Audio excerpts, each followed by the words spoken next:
You feel productive, you read books, you take courses, you watch motivational videos, you set goals, but your income isn't growing. And today, I'm going to say something most people don't want to admit out loud. Self-improvement can actually destroy your wealth. Not because it's bad, but because in 90% of cases, it turns into a very attractive trap. You think you're moving forward, but in reality, you've just become a more organized broke person. This video is not about hating on books. It's not about saying learning is useless. It's about why the system of constant self-improvement quietly drains your money, your time, and your energy, and why the wealthiest people use it in a completely different way. If you feel like you're trying hard, but your financial results don't match your effort, you're exactly where you need to be. And by the end of this video, I'll show you one shift that instantly changes the role of self-improvement in your life, from endless preparation into a real tool for making money. If you think I'm about to just criticize books and courses, no. I went through the constant self-improvement phase myself. I bought programs, listened to podcasts, took notes, built plans, and honestly, I did grow. My discipline improved, my mindset got stronger, my habits became better, but my money didn't grow at the same speed. That's when I stopped studying motivation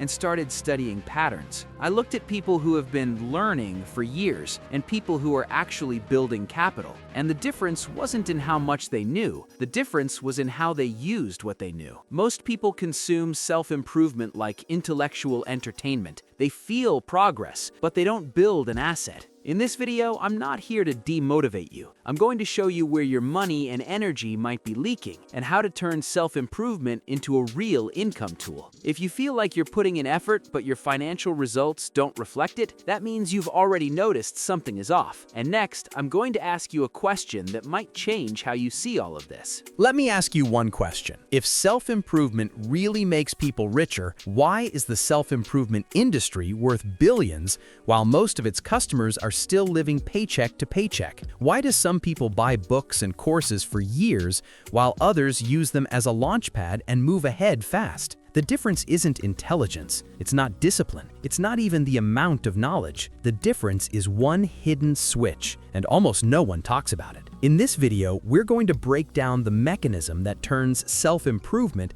into a dependency, a mechanism that creates the feeling of growth but doesn't create capital. And closer to the end, I'll show you one shift that separates eternal students from people who actually start making money with their skills. But first, you need to understand what's really happening when you open another book or buy another course. Because the problem isn't learning, the problem is the role you're playing in the process. And once you see it, you won't be able to look at your self-improvement the same way again. Why can self-improvement actually destroy your wealth? Because most of the time, it creates the illusion of movement without any economic result. When you read a book or take a course, your brain gets a dopamine hit. You feel progress. It feels like you're getting closer to a better version of yourself. But in reality, your financial situation doesn't change because the knowledge hasn't been monetized. You understand more, but you're not earning more. And that's where the gap begins. So what's really happening? Self-improvement turns into a form of consumption. You buy information the same way you buy clothes or gadgets. It gives you a sense of value.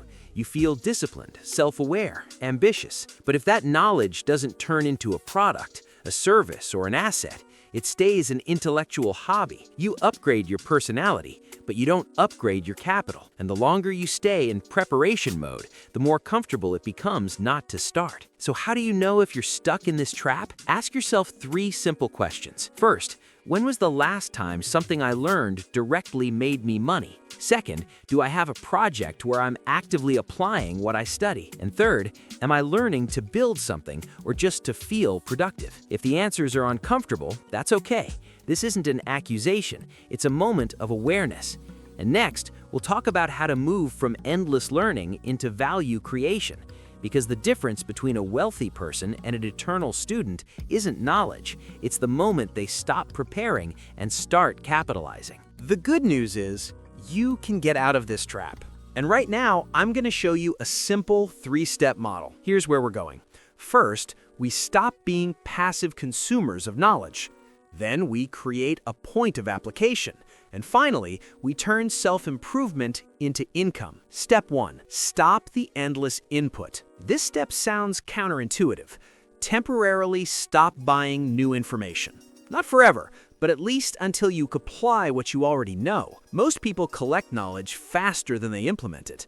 That creates overload and a constant feeling of, I'm not done yet. It lowers confidence and delays action. Your job is to close the input and redirect your energy into output. Step 2. Create a monetization point. Every piece of knowledge should be tied to a project. If you're learning marketing, where is your product? If you're studying investing, where is your money working? If you're improving communication skills, where are you applying them? Knowledge without a place to apply it becomes an intellectual warehouse. Knowledge inside a project starts generating money. Your goal is not to become smarter. Your goal is to make your knowledge economically active. Step 3. Turn development into a cycle. Now self-improvement becomes a tool, not a lifestyle. You don't learn for the feeling of progress, you learn for a specific task. You solve it, you get a result, you strengthen the skill. Then you scale. That's the shift from being an eternal student to becoming a creator. And next, I'll show you why this shift is so psychologically hard to make, because something kicks in that almost nobody talks about. This is where it gets uncomfortable. The shift from learning to creating is scary. When you're learning, you're safe. You feel like you're growing, but no one is judging you. No one can say your product is bad. No one can reject you. You're in the comfortable zone of preparation. But the moment you start creating, you step into the light. And that's when your brain makes a clever move. It tells you to prepare just a little more. One more book, one more course, one more plan. That's not laziness. That's fear of facing reality. And if you see yourself in this, that's okay. It's not weakness. It's a human defense mechanism. The problem is, every time you choose safety over action, you delay your financial growth. You reinforce the habit of being ready, but not being realized. And that's exactly why the self-improvement industry is so profitable. It sells the feeling of progress without risk. But wealth is always connected to risk, creation, and responsibility. Do you see the contrast? Self-improvement without action is comfort. Creating value is tension. And money flows where there is tension, not where there is comfort. But to fully break out of this pattern, you need to see the bigger picture. We need to connect all of this into one clear story. Let's make this really simple. The first person reads a book, takes notes,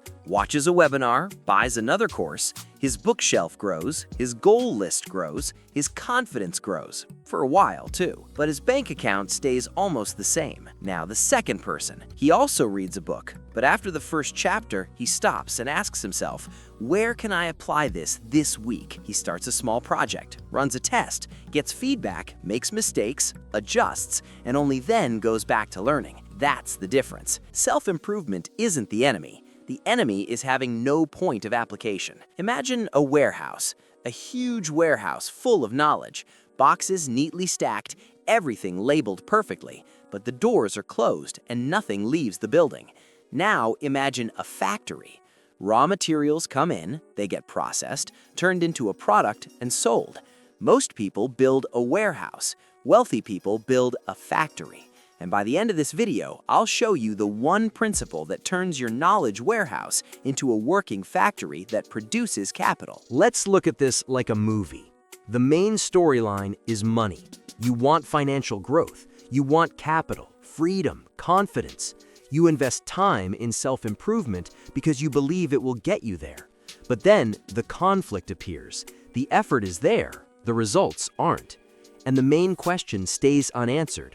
Why isn't knowledge turning into income? That's the central storyline of this video. The second storyline is your identity. While you're learning, you feel like someone who's growing. It's a good role. It's safe. It's socially respected.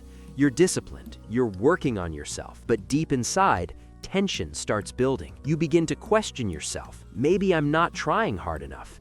Maybe I need even more knowledge. Maybe the problem is me. And that's where the inner conflict appears. You're smarter than you were a year ago, but you're not richer. Now, this isn't about the industry anymore. This is about you. The third storyline is time. While you're preparing, a year goes by, then another. You're still getting ready to start. And the more time passes, the harder it becomes to admit you might be stuck in preparation mode. The real drama isn't just lost money, it's lost time. And when these three storylines intersect, the tension builds. You want growth, you're improving yourself, but time is moving faster than your capital. To resolve this conflict, we need to reach the point where everything becomes clear. We're getting close to the most important moment. Here's the truth. Self-improvement isn't destroying your wealth. Your role in the process is. You've been a consumer, but you need to become a creator. The entire industry is built on an input model. Read more, watch more, learn more, become better. But wealth is built on an output model. Create more, sell more, implement more, take more responsibility. And here's the switch I mentioned at the beginning. Self-improvement should start with a project, not with a book. Not what should I study next, but what asset am I building and what knowledge do I need for it? When you choose the asset first, a business, a product, a monetizable skill, and only then learn to support it, knowledge stops being consumption. It becomes a tool. That's point B. You're no longer a student preparing for some future start. You're the entrepreneur of your own capital, learning only to accelerate growth. And in that moment, everything changes. You stop collecting information for the feeling of progress. You start using information for profit.